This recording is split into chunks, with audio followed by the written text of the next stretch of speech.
I think for so many people in the family, especially obviously the men, there can be a temptation or an urge to marry someone who would fit the mold, as opposed to somebody who you perhaps are destined to be with.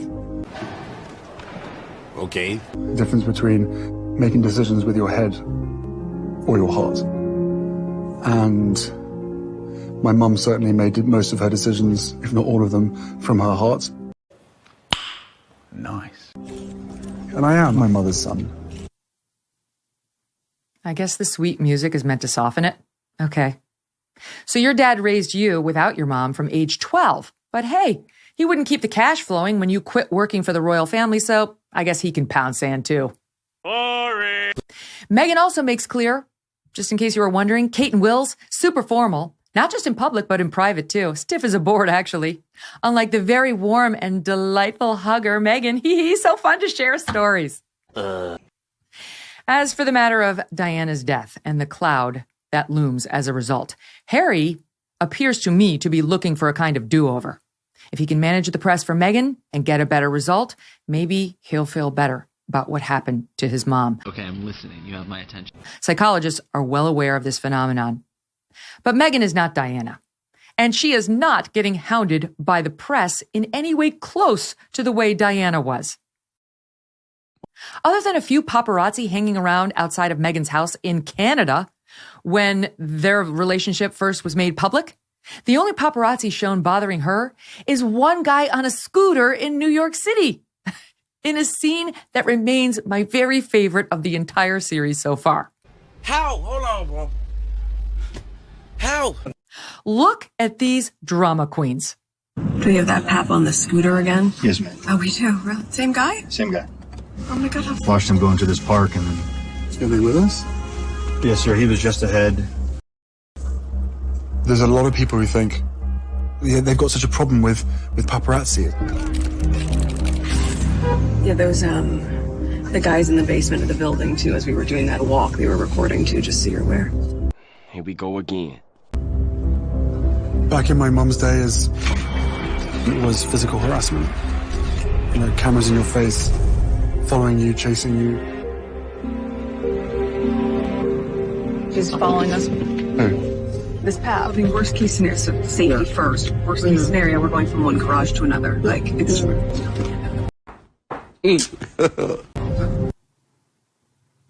Safety first. It's one guy on a Vespa. What are you worried about? He's going to deliver some flowers and a newspaper to you? But this is so on brand for these two. A ridiculous overreaction to an absolute nothing burger that they then use to paint themselves as victims, and doubly so when no one reacts with the horror they expect. Harry is still miffed his family did not do more to protect his provincial, innocent, doe-eyed bride.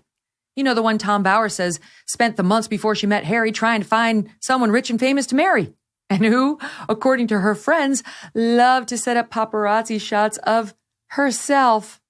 Here we go again. The direction of the palace was, don't say anything. No comment. Everyone just say no comment. But what people need to understand is, as far as a lot of the family were concerned, everything that she was being put through, they've been put through as well. Okay. So it was almost like a rite of passage. And some of the members of the family was like, right, but my wife had to go through that. So why should your girlfriend be treated any differently? Why should you get special treatment? Why should she be protected? Good question. And I said the difference here is the race element. There it is again, her race. That's the game changer. She deserves special treatment because of her skin color. Is that how it works, by the way? The press has an obligation to go easy on black or mixed race subjects? Tell it to Clarence Thomas, Larry Elder, Herschel Walker, Ye West, Will Smith. I could go on. In America and in the UK, the press cuts everyone. Fact.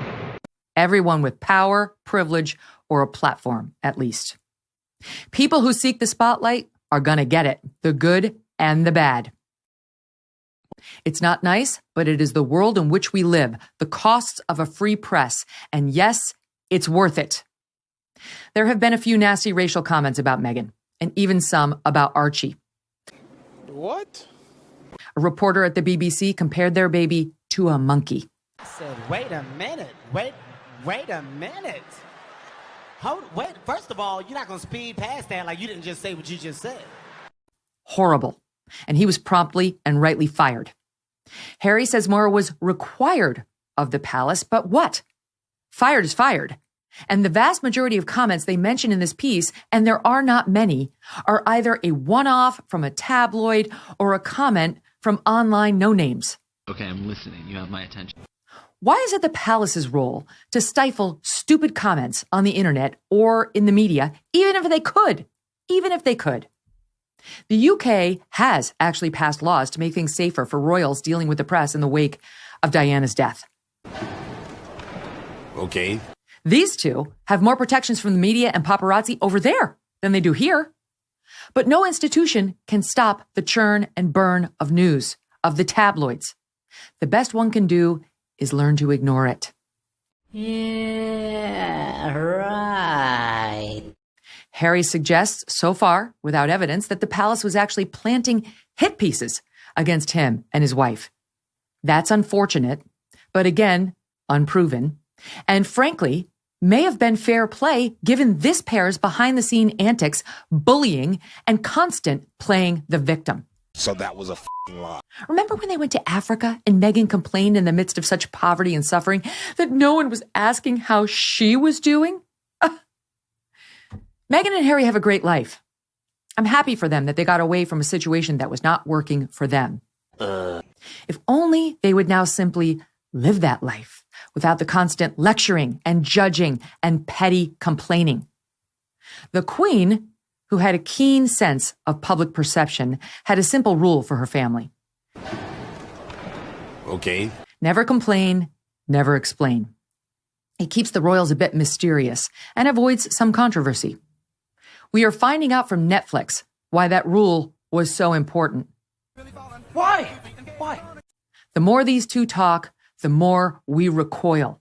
We desperately miss the mystery. Oliver the Ornament is a 7-book series about one family's collection of ornaments. The first book begins Thanksgiving night, while the last book takes place on Christmas morning. Each book introduces a new holiday ornament and weaves in the story of that ornament. It's a good idea, right? Super cute for the whole family. Yeah, right.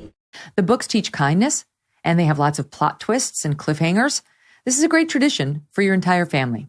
Parents, grandparents, kids, grandkids, they're all going to look forward to the next family story night. It's a nice way to get everybody together. Maybe some hot cocoa mixed in, maybe a warm fire, maybe some eggnog for the grown-ups. It's great for the holiday season. Oliver the Ornament has won all kinds of awards and accolades. First Lady Melania Trump selected this book to be read at Children's National Hospital in Washington, D.C., continuing a 75-year-long tradition. Nice. Go to olivertheornament.com today. olivertheornament.com today. Hit the big Shop Now button on the page, and when you buy the Oliver the Ornament set, you're going to get a whole bunch of extra goodies, including audiobooks. Use the code Megyn at checkout. Oliver the Ornament, ORNAMENT.com. Use code Megyn at checkout.